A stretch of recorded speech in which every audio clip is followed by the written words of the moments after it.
Hello everyone, my name is Lemon Sullins. This is my 7th year at Webb, and for my senior research presentation, I researched skin cancer's diverse causes and effects, as well as the increasing rates of skin cancer in the United States overall.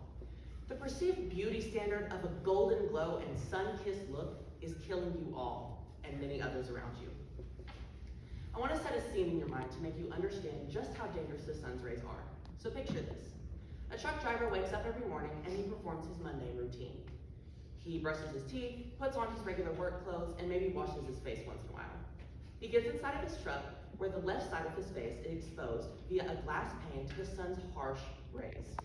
This was the case for this specific gentleman, where for 30 years the sun's harsh UVA and UVB rays were constantly pumped into the skin. On the right side of the photo, or the left side of the face, we see this rough appearance, as well as these sagging eyelids, marking the loss of skin elasticity and a loss of the skin's barrier, which we are all born with to protect us from sunburn damage. It's important to address eternal UV damage when talking about the ongoing problem of increased rates of melanoma in the United States. In the year 2000, the SEER monitored that 16 people per 100,000 were contracting the disease of melanoma. However, 19 years later, the SEER monitored a 22% increase in these rates. 23 people per 100,000 were contracting the disease of melanoma, both male and female. Now, the problem stems from 3 main causes: the diverse classifications of skin cancer, the ongoing epidemic of indoor tanning, and all in all to say, a constant lack of awareness against true skin safety. Malignant melanoma of the skin is the most deadly form of skin cancer to be found by dermatologists to date. However, it is not the only type of skin cancer. Many people believe that melanoma or regular skin cancers appear only in the form of a mole. However, skin cancer, like melanoma, can appear in a flat appearance with a lack of edges, as you see in the left photo over here. However, NMSCs, or non-melanoma skin cancers, are just as deadly and just as common as melanoma skin cancers. Specifically, squamous cell carcinoma, SCC, or basal cell carcinoma, BCC, are 2 largely common and specific NMSCs. Both skin cancers can appear in the form of a cut. They can also bleed, or skin cells can flake off. The problem that stems from this is that people are not seeking the correct care because they do not understand that these skin cancers are just as deadly as melanoma. And furthermore, this has led NMSC deaths to overtake melanoma skin cancer deaths in the year 2020. Basal cell carcinoma stems from ultraviolet beta rays in the epidermis, or utmost layer of the skin. Squamous cell carcinoma stems from ultraviolet alpha rays, which are much larger and penetrate deeper into the skin in the dermis level. Melanoma stems from the bottom layer of the epidermis, and all 3 of these skin cancers penetrate deeply, if untreated, to the hypodermis, or the fatty tissue underneath the skin. These eventually go to the bloodstream and eventually the lymph nodes. The constant epidemic of indoor tanning is pushing young audiences to go into tanning beds because they believe that UV tanning indoors is a safer alternative than tanning outside. However, this is completely false. In this regard, although a golden glow is something that is so coveted, it is not safe whatsoever. This eternal UV damage is there forever. Although redness of a sunburn may go away, this damage is there. Also, the constant lack of awareness is something that is also ongoing. In my primary research, I went out to Solar Rays, a locally owned indoor tanning facility in McMinnville, because I wanted to see exactly what steps they were taking to make sure that young audiences were not ruining their skin. It turns out they're not following FDA recommendations that people under the age of 18 should not be using sunlit products. And this is similar for larger chains like Suntan City.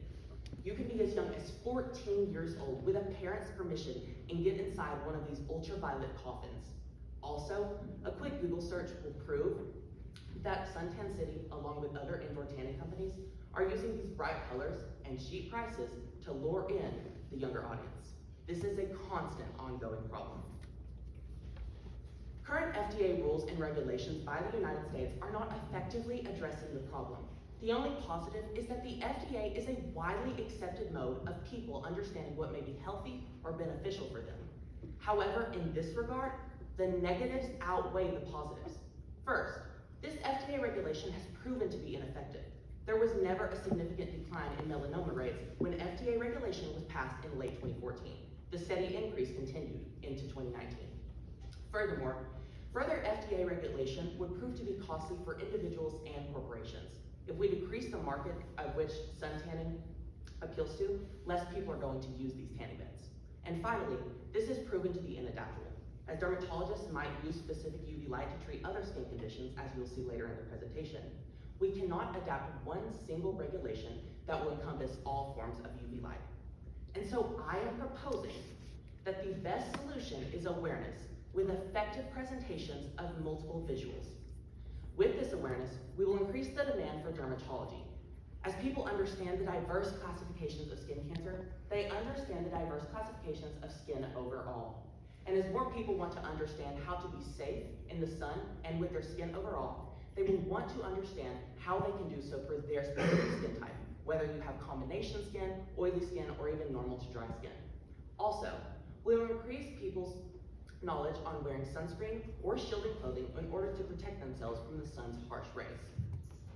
These specific campaigns will be modeled after 1990s anti-smoking campaigns, which in many Yale research abstracts have proven to be effective, showing a direct correlation between these visuals and a decrease in lung cancer.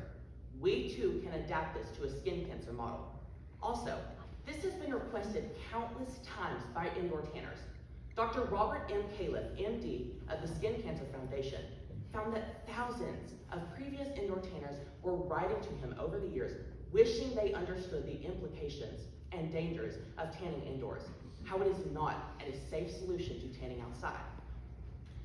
Furthermore, this is effective. We can adapt this in schools and private and public healthcare facilities. And all in all, this has previously proven to garner change.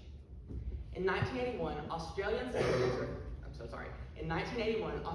skin cancer officials found that their rates of melanoma were also increasing. And so these officials, with the help of Sid the Seagull, came up with a 5 S-word campaign known as the slip on a t-shirt, slop on sunscreen, slap on a hat, seek shade, and slide on a pair of sunnies or sunglasses. And what did this do?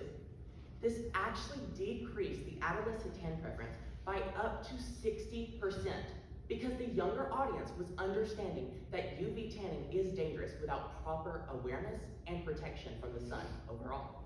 And furthermore, there was a decline of melanoma incidence in patients under 40. This data was reported in the early to late 2010, showing a direct correlation between the passing of these campaigns and the decrease of melanoma incidence. So what do licensed professionals have to say about this?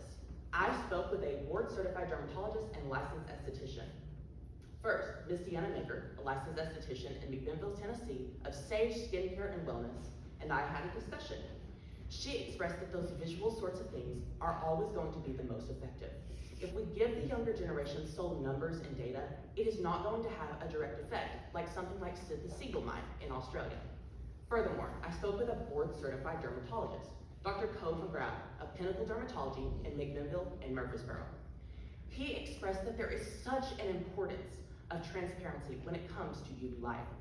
As a dermatologist, he is faced with the constant challenge to treat different types of skin conditions, like psoriasis with focused UV light. In this regard, he has met with a challenge to tell each and every one of his patients about the dangers of UV light and eternal UV damage. And so overall, what can you do? By wearing sunscreen or ultraviolet protective clothing with a UV protection factor certification 801, you too can decrease your chances of contracting a skin cancer. And similarly, with awareness and a presentation of efficient and effective visuals, we too can follow in Australia's footsteps in decreasing our rates of melanoma and other skin cancer incidents in the United States. Thank you all so much for listening, and these are my sources.